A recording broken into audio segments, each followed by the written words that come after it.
Hi, I'm Natalie Hoffman. I'm an author, educator, and advocate for Christian women in abusive relationships. Several years ago, I got a question from an unmarried Christian woman who was concerned about some of the things that I was writing about, abuse, and she wanted to know how she could avoid getting into an abusive relationship herself. Now, many years later, I'm working with divorced Christian women in my Flying Higher program, and they're asking the same question. They just got out of their abusive marriage, and they don't want to just end up in another abusive relationship now that they're free. So I wrote an article on my website called 7 Deal Breakers in Christian Dating Relationships. And it has been the #1 read article on my website for many years now. Today, I'm going to share those 7 things with you in this video. Now, please note that my work is with Christian women. So I will be addressing abuse in terms of the female victim and the male perpetrator. If you are listening to this video and you're a male victim and you still want to watch or read my content, you are certainly welcome to do so. But keep in mind that you'll need to switch the gender terminology. If you want help specifically for male victims, I like to recommend shrinkformen.com. It's spelled SHRINK, shrink, for the number 4, not spelled out, men, MEN.com, shrinkformen.com. So you can head over there. Okay, so how do you know if your Christian relationship is toxic? This is an important question. Sometimes women will see red flags, but very few people are willing to acknowledge that their potential future spouse, if they're thinking that they are dating to get married, might be a narcissist when their passions are involved. Okay. Now, we've experienced this either in our own Christian relationship or as we've observed the relationships of other people. It's all about the feelings and the romance and the dream and the excitement. There are oodles of hormones activated in our bodies that are clouding our understanding of reality. And during this honeymoon period of a new relationship, which is usually around 6 to 12 months on average, that's average, okay? Some people, the honeymoon stage lasts longer. Some figure it out sooner than that. But during that stage, nobody really wants to be practical and think about uncomfortable things that ruin all of our good feelings. But here's the problem.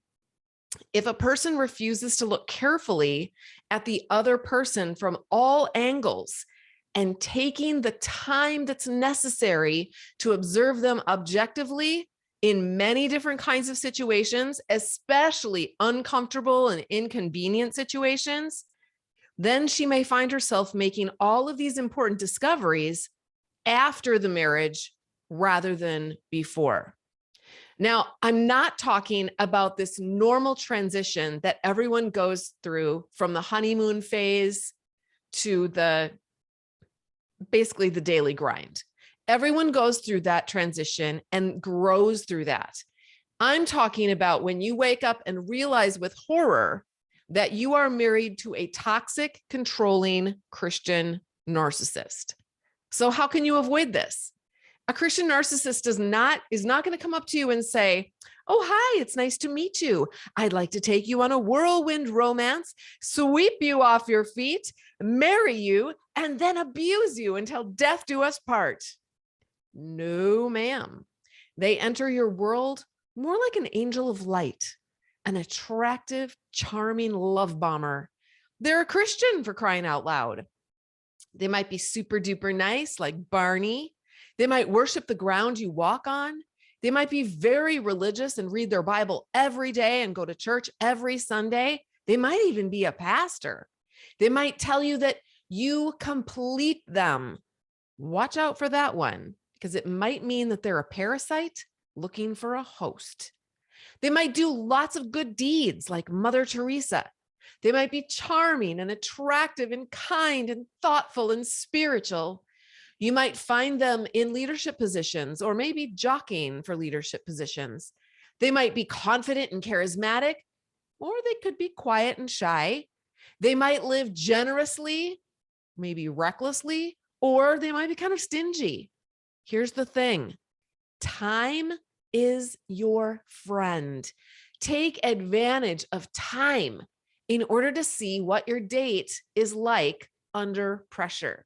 Pay close attention to these 7 deal breakers. Deal breaker number 1, a toxic Christian narcissist cannot accept negative feedback. Feedback is a Christian narcissist's kryptonite. And by the way, I am aware that the word Christian narcissist is, those two words don't go together, okay? I know, I understand that, but we're putting them together for the sake of our information here. At the beginning of a relationship, you might just see a man like this shut down a bit if you give him some negative feedback. He might grow a little cold or silent, but as the relationship progresses, you're going to see and experience his powerful energy of anger, whether it is overt anger and explosive and like way out here, or it could be covert passive aggressive anger. Now, what does overt anger look like in relationships? Some abusers will express their anger with words and shouting. Others may even use physical violence if they feel that you already belong to them. If anyone ever, even just once, touches you in a violent way or threatens you with violence, and this can include just grabbing your arm or pushing you a little bit, or maybe blocking your pathway, get out of that relationship immediately. If you aren't married yet and they are already doing that, you will be the target of increased physical abuse once the knot is tied. When a physical abuser owns you, he will stop at nothing to control you. Don't think that just because someone calls himself a Christian, that he's going to grow out of it. I personally know women who believed that and lived to regret it. The church is one of the best hiding places for narcissists because they know that Christians are often the most gullible people about stuff like this. Okay, what about covert aggression? How do you identify that? So some abusers may express their anger in passive, covert ways. This is called covert passive aggression. It's a manipulative technique meant to make you feel guilty for calling them out on their behavior and get you to actually believe that you're the guilty party. Here's how Dr. George Simon puts it. He says this: covert aggression is at the heart of most interpersonal manipulation. What the artful, subtle fighter knows is that if they can get you to doubt yourself, feel like you have to explain yourself, and question your perceptions and judgment, there's a good chance they can get you to back down, back off, or better still, cave in. Covert fighters count on the fact that you won't trust your gut instincts or pass simple judgment on their character or the true character of their actions. They count on you being far too conscientious for that. And they know that if they don't come across as openly out to defy the generally accepted rules for civil behavior, exploit your good nature, and get the better of you, you'll ignore that feeling in your gut that tells you that you're simply being played. Covert aggression is probably the most common type of abuse found in Christian relationships. It's deceptive, it's hard to detect, and it destroys entire families in a slow, methodical way. It's like carbon monoxide poisoning in your house. You can't see it or smell it, but it will kill you. You may be living with it and you don't even know it yet. You just know that something is horribly wrong and you can't seem to fix it no matter how hard you try. So ask yourself this: does your partner respond humbly to the negative feedback that you give him if you have to give him some negative feedback? If your answer is rarely or never, you are probably dealing with a Christian narcissist.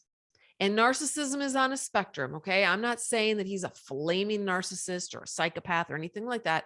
I'm just saying that this is their kind of behavior, all right? A healthy person with a healthy personality will accept negative feedback. They won't be comfortable with it because nobody likes negative feedback, right? But they will accept it and they'll learn and grow from it. They're interested in hearing what your feedback is, even if it's negative. Now, if the person that you're dating appreciates the feedback that you give him, and if you actually see him implementing the change in his life, you may have found a healthy Christian man. The Bible calls this quality humility, and humility makes for a healthy, wonderful Christian relationships. All right, here's deal breaker number 2. Your partner has very little or no empathy. Although I will give this caveat, they can fake it quite nicely when necessary. So what is empathy?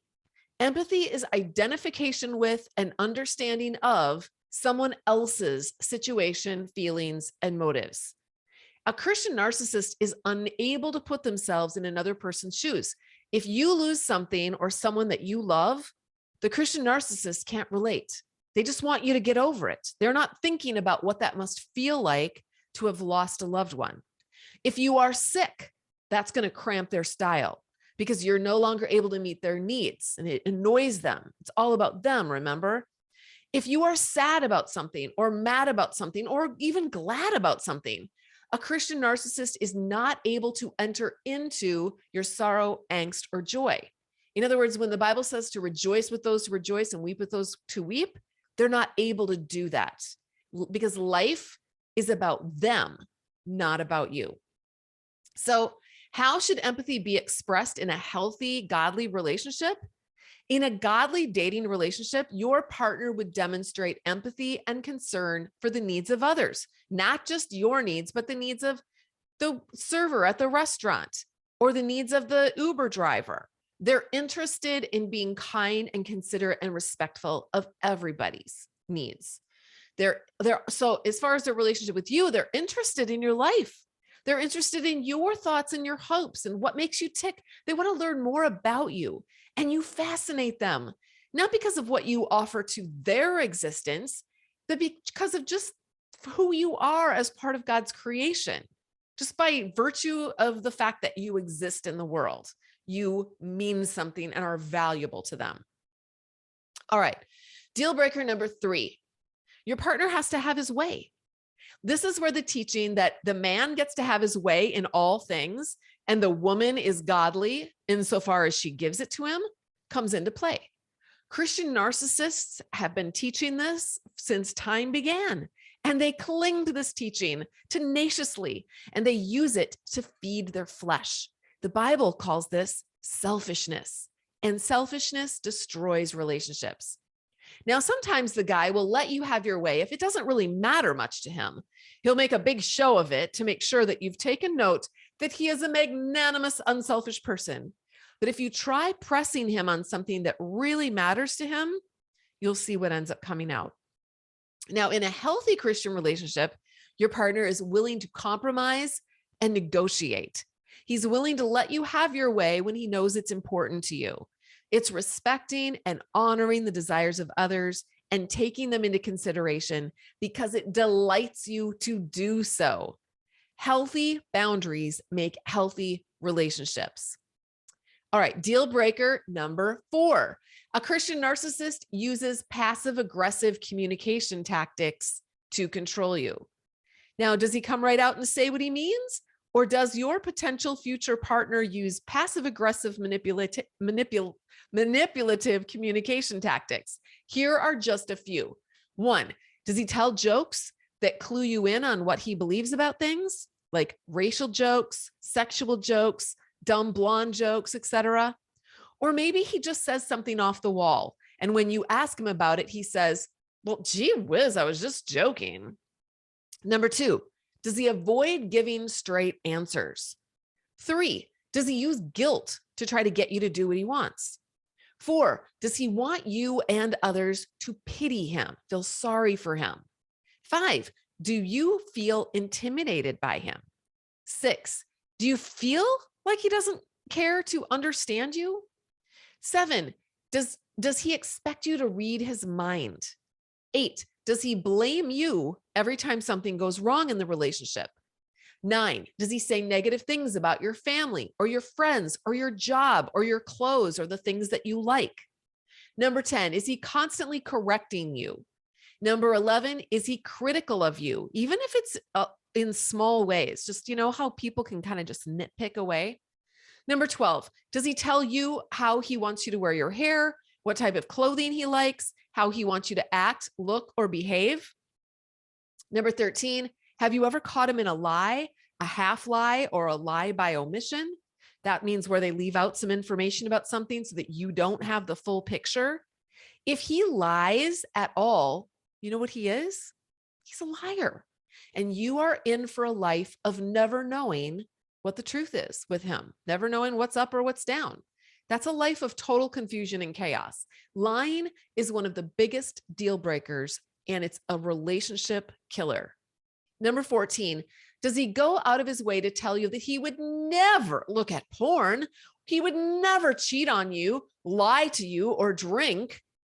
Ladies, only men who are hiding something will say those kinds of things, even though you've never asked. Think about it. Someone who's not doing those things is not going to have those things on their mind. It's not going to cross their mind. I'm married to my second husband, never brought any of those things up because he doesn't do any of those things. And he never has, never caught him doing any of those things. So of course he's not, but if your guy is bringing those things up out of the blue and talking about them and reassuring you that he's never going to do them, I can almost guarantee that he's already doing them. He wants to throw you off the scent. That should actually put you right on the scent. Okay. All right. Deal breaker number 5. He prioritizes his own interests. He lives in a pretend world where he is the center of the universe and you're just a little satellite in his orbit. So here are some things to ask yourself. Is he chronically late to everything? This indicates that he cares little for the time of others and feels entitled to show up anytime he darn well pleases. It's a control thing. Now, I'm talking about consistent lateness combined with other red flags, okay? I'm not talking about, there are certain personalities who tend to be late for things, and I'm not talking about that.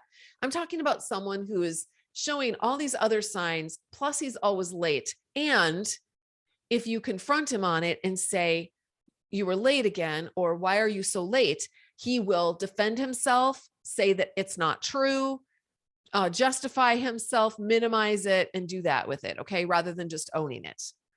People who have a personality and they know they're that just kind of late all the time, they know that. And they'll be like, those kinds of people will be like, I know, just have such a hard time being on time. Maybe they have ADHD or something. That's different, okay? All right. Does he want to control your time and get jealous when you spend time with other people or when you cultivate other relationships? Is he constantly changing jobs because he was mistreated or unappreciated at work? Get out now. He's unable to take responsibility for his behaviors. There may be a good reason that others are ending their relationships with him. How does he treat other people? Don't just consider how he treats you. How does he treat his family members? How does he treat the servers at restaurant? How does he treat people in traffic? Is he honoring and patient or not? Here's another question. Is he open and honest about his past? Or is it like pulling teeth to get him to open up and share something with you? If he's vague or reluctant to share private things from his past, then he's hiding something from you. And this is totally fine at the beginning of a relationship. When we're first getting to know someone, we're not going to pull all of our skeletons out of the closet and stick them out. I mean, we might want to, but most people don't do that. But I would say never tie the knot with someone who always has something to hide. If there is shame or something that he has not dealt with, he's going to deal with it at your expense through abuse. Another question, is he a good steward of his money, time, gifts, and resources? If not, do you really think he's going to be a good steward of his future wife and family? And finally, does he respect your boundaries? Or does he feel entitled to invade them and eradicate them from your life? This is a big deal breaker, in my opinion. No respect now equals no respect later. All right, deal breaker number 6. A Christian narcissist can't take personal responsibility for his behavior, which we've already touched on. And this is really the crux of all of it. All right. Does this person take responsibility for his behavior? Here are a few questions that will help you see if your partner is capable of taking responsibility. 1, does he say he's sorry when he hurts you or others? If he does a change in behavior follow that apology? Or is he just saying sorry to get you off his back temporarily? Number 2, does he make excuses for his behavior or shift the blame to you or to someone else? 3, does he want to get to the bottom of things and take responsibility for his part in the conflict? Or does he prefer to minimize it and sweep it under the rug? Does he say things like, well, you just need to forgive and forget. Come on. Why aren't you're not being you're just holding a grudge. Red flag. Number 4, is he good at taking responsibility for any outcomes of his own personal choices? Number 5, do you feel that after a conflict has occurred and been dealt with, that there is closure and a feeling of well-being for both of you? Or do you feel confused and sick and believe that there are loose ends flapping in the breeze? This is a very bad sign. Conflicts are actually good and they should bring you closer together, not make you feel guilt-ridden and bewildered.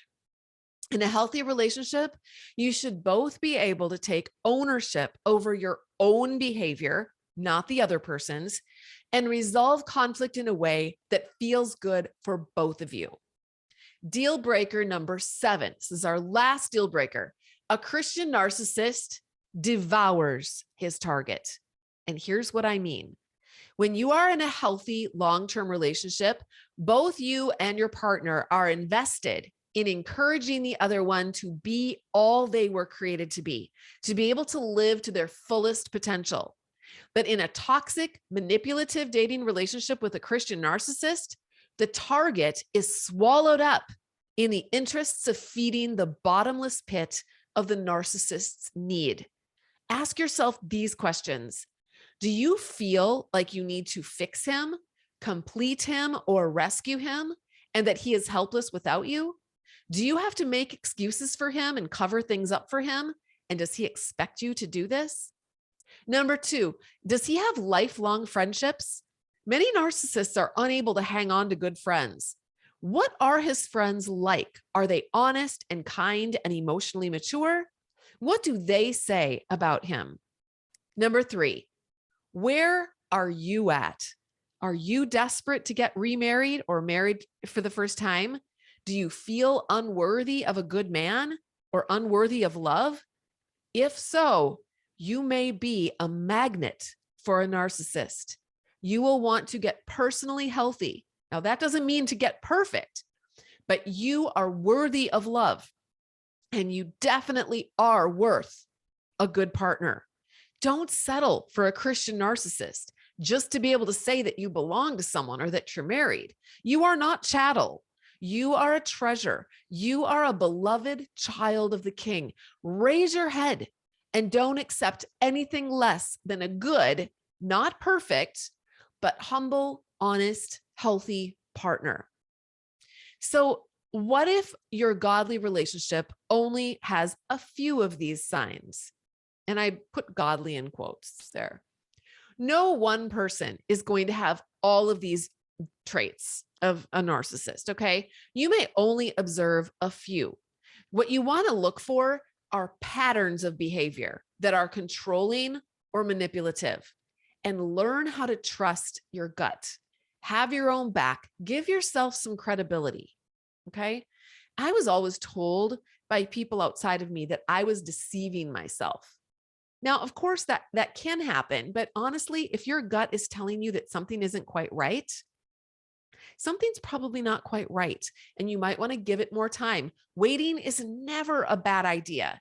Even then, the abuse may be so subtle that it's difficult to detect for a while. The most common indicator of narcissistic abuse is when the other person doesn't take responsibility for his behavior. Now, if you identified several of these red flags present in your relationship and you want to learn more, I would love to give you the first chapter of my book. It's called, Is It Me? Making Sense of Your Confusing Marriage. And I'll also give you the first chapter of the companion workbook to my book for free. I'll also send you some ongoing help, validation, and support, other goodies when you hop on my mailing list. All you have to do is go to flyingfreenow.com. That's my website. And within a few seconds, a pop-up box will appear where you can tell me the best email address to send your free chapters to. And I will also provide links to the Flying Free podcast, which has been downloaded almost 1 million times over the past 3 years.